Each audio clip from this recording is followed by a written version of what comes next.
Iiyak na yan.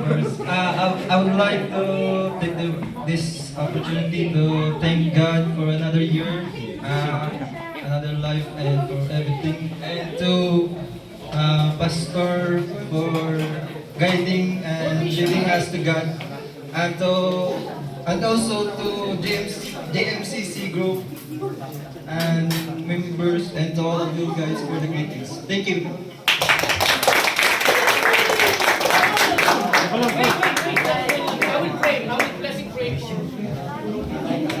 Una sa lahat, maraming salamat sa Panginoong Diyos at muli ay pinagbigyan na naman tayo ng panibagong kaarawan.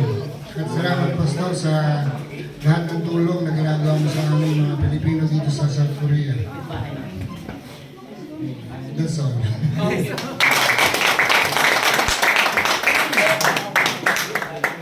Facing to them. Maraming salamat po sa ating Panginoon at ating Panginoon. Sa inyong mas sana po apoy ko po tayo makakatulungan po tayo mga Pilipino dito sa gym. Maraming salamat. Okay, also, thankful for you. Maybe I'm also shy to reveal my birthday, but maybe you think, oh, Pastor don't have birthday. That's why I just reveal my birthday.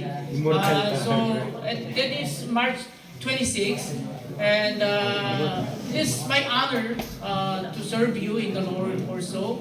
Then we thank God for God's blessing for us all. And thank you very much. And I will pray for all of us. Okay, let's pray. I will bless them. Let's pray. Father God, we thank you for this beautiful Sunday that we also worship you and celebrate our birthdays, those whose birthdays on March. Thank you, Lord, also for me and for our three brothers here, that we continue to have a great journey to you, Lord, while we have life here on earth.